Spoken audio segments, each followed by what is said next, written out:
Welcome to Robert Kiyosaki's The Business of the 21st Century. Robert Kiyosaki is recognized internationally as one of today's leading financial experts. The author of the best-selling Rich Dad, Poor Dad, his books have been translated into 51 languages in 109 countries and sold more than 28 million copies worldwide. Robert has spent his life educating people on how to attain financial freedom. Now, through this special video presentation, he explains why network marketing is indeed the business of the 21st century, and how you can take advantage of its opportunities to create the life you desire. Hello, I'm Robert Kiyosaki. I'm the author of this book, Rich Dad, Poor Dad. I want to welcome you to the business of the 21st century. For those of you who may not be familiar with this book, it was published in 1997, a self-published book, and it went all around the world, and in 2000 it made the New York Times bestseller list. It was the only self-published book that made it. And at the same time, a woman named Oprah Winfrey called, and I went on her show to talk about Rich Dad, Poor Dad, and voila, suddenly I was a famous individual. So today, this book has now sold approximately 25 million copies in 100 different countries and 50 different languages. So today, Rich Dad, Poor Dad is the #1 personal finance book ever written. So Rich Dad, Poor Dad is a very simple story of my two dads. My real dad was the head of education for the state of Hawaii. Great guy, PhD, like I said, head of education, smart guy, but he also ran for lieutenant governor of the state of Hawaii as a Republican. Unfortunately, he lost, and he ultimately died poor, so that's why I call him my poor dad. My rich dad, on the other hand, didn't finish school, but he ultimately became one of the richest men in Hawaii. So he was my best friend's father, and starting when I was just the age of 9, my rich dad began teaching me about money and business and why the rich are getting richer and why there's this big gap between the rich and everybody else today. So Rich Dad is a very simple, true story about two fathers, Rich Dad and Poor Dad, tell their two sons about money. And it was my poor dad always said, go to school, get a job, work hard, and all that stuff.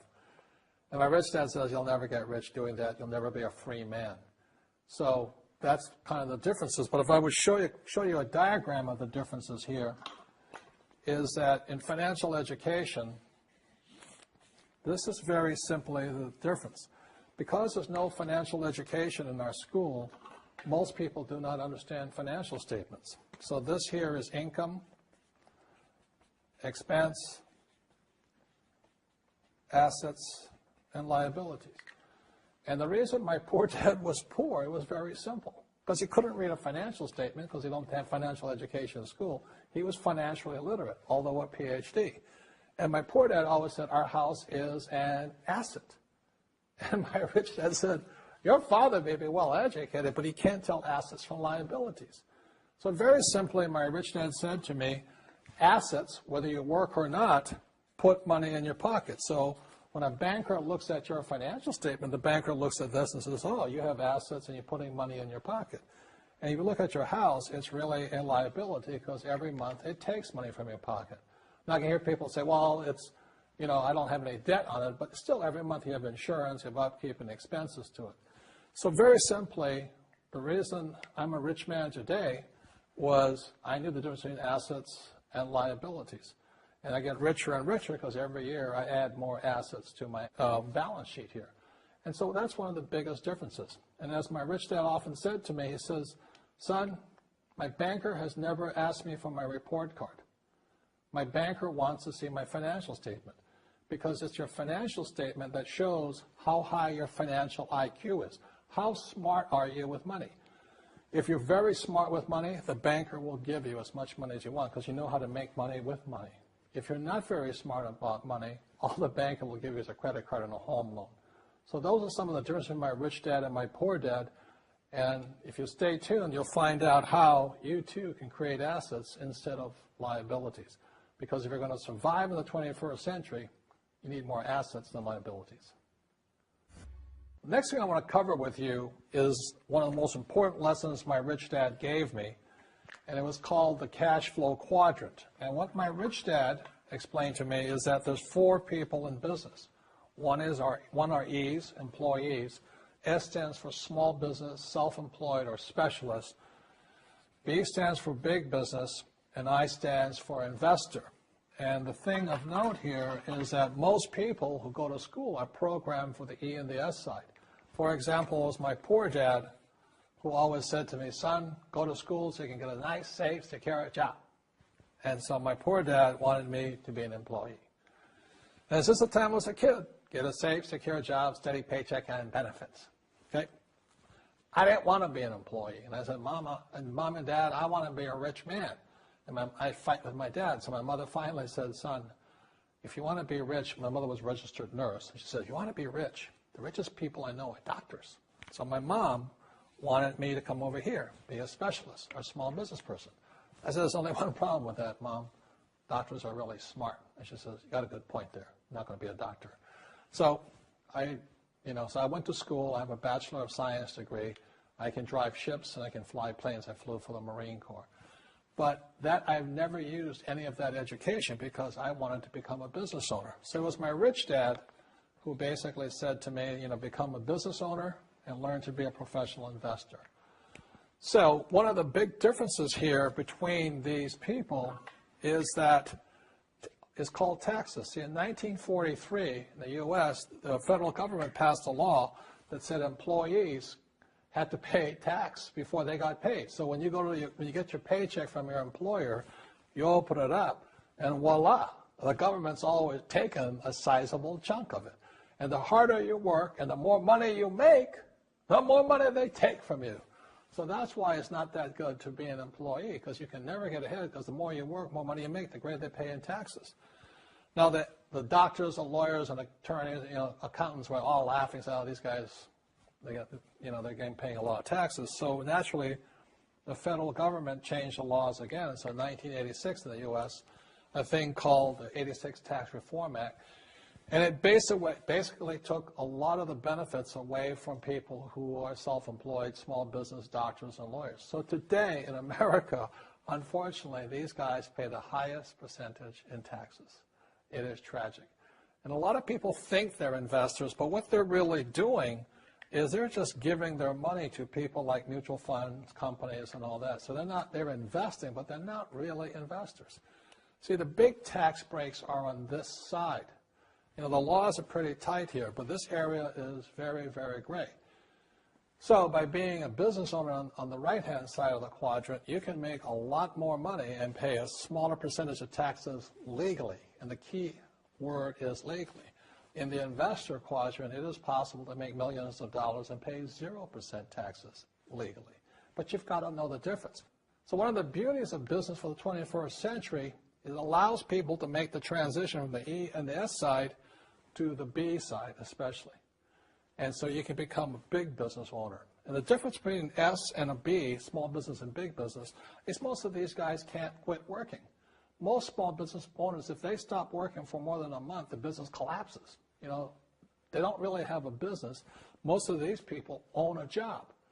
So the beauty of business for the 21st century, it allows these people to make the transition to the B side so that you don't have to keep working hard for money, and the money can actually come in passively. Then once you have your business up and running, then I always recommend you then begin investing with your excess cash, paying less and less in taxes. And that's the reason the rich are getting richer. As you know, with this financial crisis, it is the E's and S's who are getting crushed. These people are competing with people in China and India for jobs, or Eastern Europe and things like this. So the idea of working hard to make more money is absolutely ridiculous. Plus taxes are just nailing these guys, plus inflation. So the business for the 21st century is designed to take people from this side to this side. Let me explain some of the differences between small business owners and these guys. These guys here work for money. They work hard, they make more money, and they get taxed. And the difference between the B quadrant people and I quadrant people is they build assets.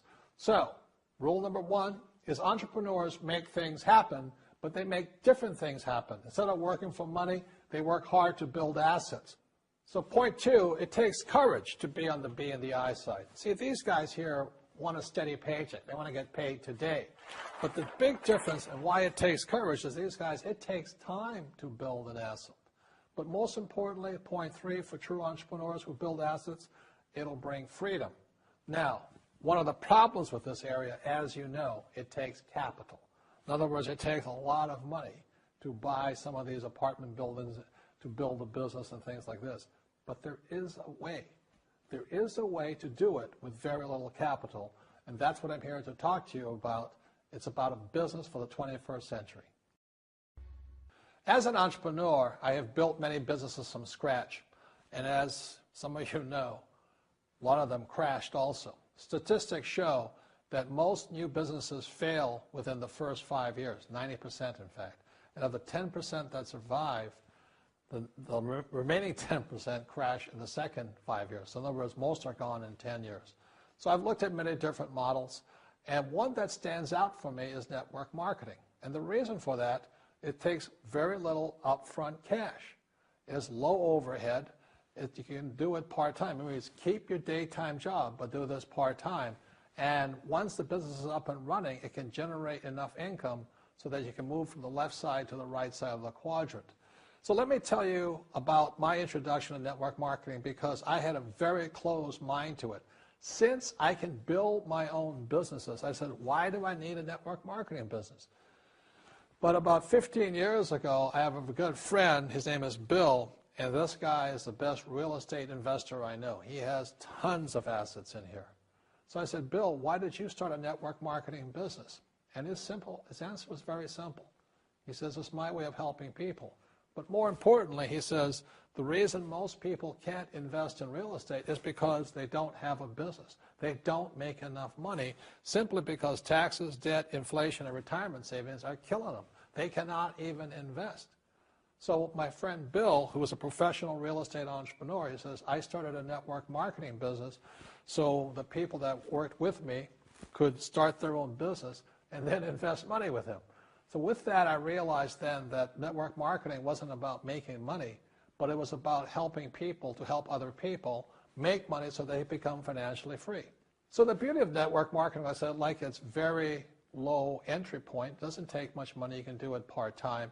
And where you profit is in most big corporations is they spend millions, sometimes billions of dollars in advertising. So rather than give that money to advertisers, network marketing depends on building a network. It's called word of mouth, like you recommend a movie to a best friend. So really, the reason I support network marketing, because it's not about selling. It's about people helping people build assets in the asset columns, becoming business owners, and then becoming investors, rather than going through all of this here, which most E's and S's go through.